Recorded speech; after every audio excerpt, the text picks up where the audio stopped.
6ನೇ ತರಗತಿ ಗದ್ಯ ಭಾಗ 5 ಧನ್ಯವಾದ ಹೇಳಿದ ಕೊಕ್ಕರೆ ಪಾಠ ಓದುವುದನ್ನು ನೋಡೋಣ. ಓದುವಂತಹವರು ಅನುಪಮ ನಿರಂಜನ. ಯಾರು? ಡಾಕ್ಟರ್ ಅನುಪಮ ನಿರಂಜನ. ಈಗ ಪಾಠವನ್ನು ಓದೋದು ನೋಡೋಣ. ಒಂದೂರಿನಲ್ಲಿ ಬಡ ರೈತ ದಂಪತಿಗಳು ಇದ್ದರು. ಅವರಿಗೆ ಹರಿ ಎಂಬ ಮಗನು ಇದ್ದನು. ಅವನು ಸದ್ಗುಣವುಳ್ಳವನು ಮತ್ತು ಕರುಣಾಳುವೂ ಆಗಿದ್ದನು. ಒಂದು ದಿನ ಅವನು ಕೊಳವೊಂದರ ಬಳಿ ಹೋಗುತ್ತಿದ್ದಾಗ ಹುಲ್ಲಿನ ಮೇಲೆ ಬಿಳಿ ಕೊಕ್ಕರೆಯೊಂದು ಬಿದ್ದಿತ್ತು. ಅವನು ಕನಿಕರದಿಂದ ಬಾಗಿ ನೋಡಿದಾಗ ಕೊಕ್ಕರೆಯ ಮೈಯೊಳಗೆ ಚುಚ್ಚಿದ್ದ ಬಾಣವೊಂದು ಕಂಡಿತು. ಹರಿಯು ಮೆಲ್ಲನೆ ಆ ಬಾಣವನ್ನು ಹೊರ ತೆಗೆದನು. ಗಾಯಕ್ಕೆ ತನಗೆ ತಿಳಿದ ರಸಮೂಲಿಕೆಯನ್ನು ಹಾಕಿದನು. ಕೊಕ್ಕರೆಯ ನೋವು ಕಡಿಮೆಯಾಯಿತು. ಅದು ಆತನಿಗೆ 3 ಬಾರಿ ತಲೆಬಾಗಿ ನಮಸ್ಕರಿಸಿ ಹೊರಟು ಹೋಯಿತು. ದಿನಗಳು ಕಳೆದವು. ಹರಿಯು ಕೊಕ್ಕರೆಯ ವಿಷಯವನ್ನೇ ಮರೆತು ಬಿಟ್ಟನು. ಒಂದು ದಿನ ಸುಂದರಿಯಾದ ಹುಡುಗಿಯೊಬ್ಬಳು ಅವನಲ್ಲಿಗೆ ಬಂದು, ನನಗೆ ತಂದೆ ತಾಯಿ ಇಲ್ಲ. ಮುಂದಿನ ಊರಿನಲ್ಲಿ ನನ್ನ ಚಿಕ್ಕಪ್ಪನು ಇದ್ದಾನಂತೆ. ಅವನನ್ನು ಹುಡುಕಿಕೊಂಡು ಹೊರಟಿದ್ದೇನೆ. ಇವತ್ತು ರಾತ್ರಿ ನಿಮ್ಮ ಮನೆಯಲ್ಲಿ ಇರಲು ಜಾಗ ಕೊಡ್ತೀರಾ ಎಂದು ಕೇಳಿದಳು.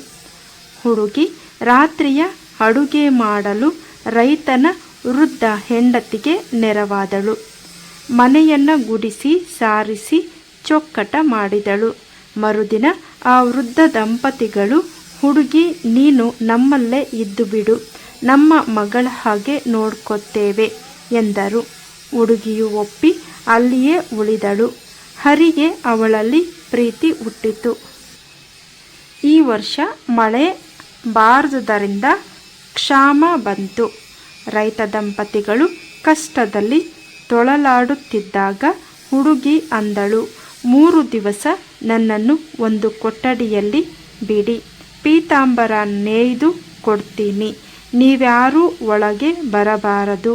ಊಟವನ್ನು ಬಾಗಿಲ ಬಳಿ ಇಟ್ಟರೆ ರಾತ್ರಿಯ ಹೊತ್ತು ಬಂದು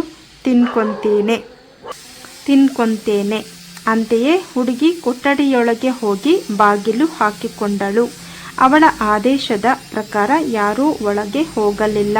ಪ್ರತಿದಿನ ರಾತ್ರಿ ಬಾಗಿಲ ಬಳಿ ಅನ್ನ ಸಾರುಗಳ ತಟ್ಟೆಯನ್ನು ಇಡುತ್ತಿದ್ದ ಹರಿ ಬೆಳಗ್ಗೆದ್ದು ಖಾಲಿಯಾದ ತಟ್ಟೆಯನ್ನು ತೆಗೆದುಕೊಂಡು ಹೋಗುತ್ತಿದ್ದನು.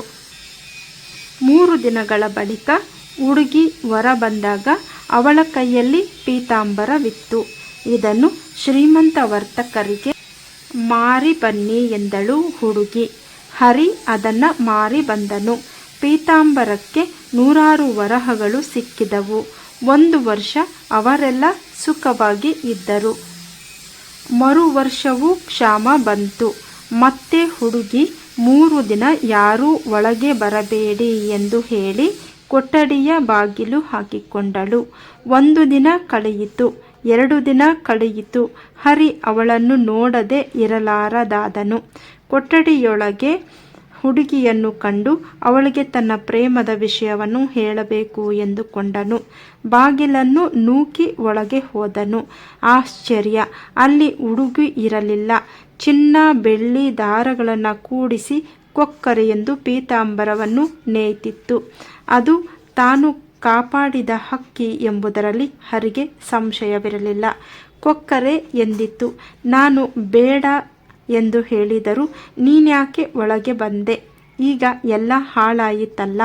ಹರಿ ತಲೆ ತಗ್ಗಿಸಿ ನಿಂತನು. ನಿಜ, ಹುಡುಗಿಯಾಗಿದ್ದ ನಾನು ನೀನು ಕಾಪಾಡಿದ ಕೊಕ್ಕರೆಯೇ. ನಿನಗೆ ಉಪಕಾರ ಮಾಡಬೇಕೆಂದು ನಾನು ಹುಡುಗಿಯಾಗಿದ್ದೆ. ನೀನೀಗ ಹೊಳ ಬರದಿದ್ದರೆ ಪೀತಾಂಬರದೊಂದಿಗೆ ನಾನು ಹುಡುಗಿಯಾಗಿ ಹೊರಬಂದು ನಿನ್ನ ಹೆಂಡತಿಯಾಗ್ತಿದ್ದೆ. ನೀನು ಕೊಟ್ಟ ಮಾತಿಗೆ ತಪ್ಪಿದ್ದರಿಂದ ಇನ್ನು ನಾನು ಹುಡುಗಿಯಾಗುವಂತಿಲ್ಲ. ಹೋಗು, ಈಗ ಮುಗಿಯುತ್ತಾ ಬಂದಿರೋ ಪೀತಾಂಬರ ಮಾರು. ನಿಮ್ಮ ಜೀವಮಾನವಿಡೀ ಸಾಕಾಗುವಷ್ಟು ಹಣ ಸಿಗ್ತದೆ ಎನ್ನುತ್ತಾ ಕೊಕ್ಕರೆ ಹಾರಿ ಹೋಯಿತು.